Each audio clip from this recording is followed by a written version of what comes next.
Hello বন্ধুরা, আজ আমি দেখাচ্ছি মাছের ডিমের বড়ার ঝাল।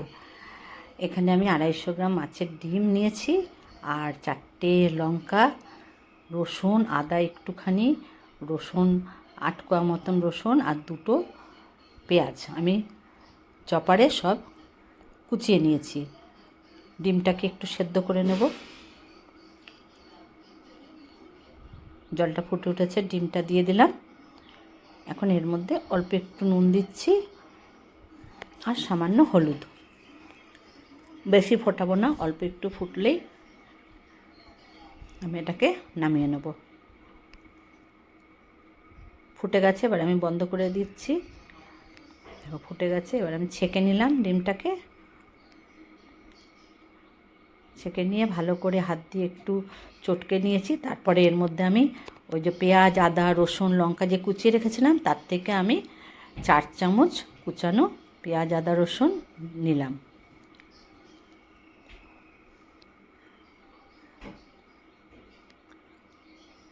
বেশ কিছুটা ধনেপাতা কুচি দিলাম এতে, সামান্য হলুদ,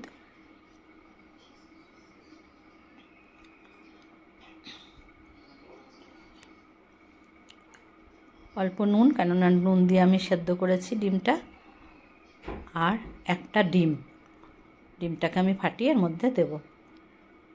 এবার এটাকে আমি ভালো করে হাতের সাহায্যে মাখিয়ে নিচ্ছি সুন্দর করে।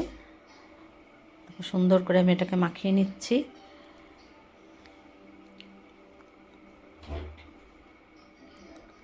এরমভাবে তোমরা একবার মাছের ডিমের বড়ার ঝাল করো, আশা করি তোমাদের খুব ভালো লাগবে। ভালো করে মাখিয়ে নিয়েছি। এখন এতে আমি অল্প পরিমাণে বেসন দিচ্ছি, যেটুখানি লাগবে সেটুখানি। বেসনটা দিয়ে একটু এলাচের গুঁড়ো দিলাম, অল্প একটু। ভালো করে মাখিয়ে নিয়ে তেলটা গরম করে এবার আমি বড়াগুলো সব ভেজে নেব।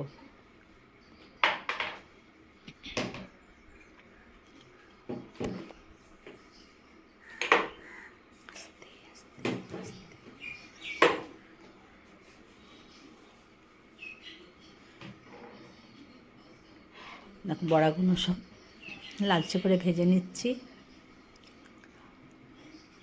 তোমাদের ভাল লাগলে, রেসিপিটা ভাল লাগলে কমেন্ট করো, লাইক করো আমার চ্যানেলটাকে। বড়াগুলো সব ভাজা হয়ে গেছে। এখন আমি একটা বড় সাইজের টমেটো কুচি নিয়েছি, ধনেপাতা, হলুদ আর কাশ্মীরি লঙ্কার গুঁড়ো, আর পেঁয়াজ, আদা, রসুন কুচিটা তো আছেই। তেলটা গরম বসিয়েছি। তেলটা যখন গরম হয়েছে তখন আমি ওই পেঁয়াজ, আদা, রসুন কুচিটা দিয়ে দিয়েছি ওর মধ্যে। একটু হালকা যখন ভাজা হয়েছে তখন টমেটোটা এতে দিয়ে দিলাম।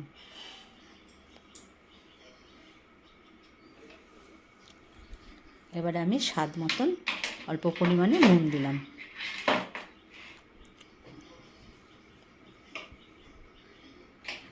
ভালো করে আমি এটাকে কিছুক্ষণ কষিয়ে নেব।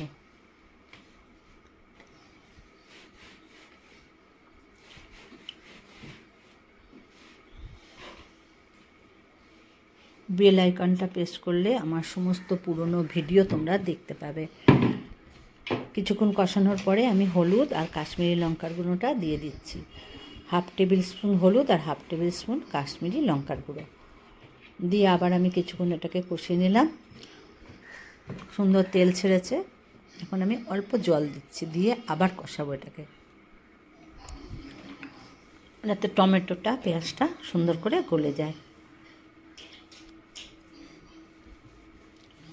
সুন্দর করে কষানো আমার হয়ে গেছে।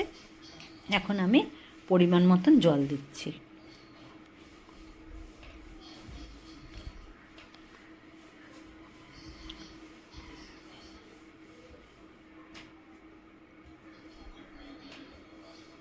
ঝোলটা ফুটে গেছে, এখন আমি বড়াগুলো এতে দিয়ে দিলাম।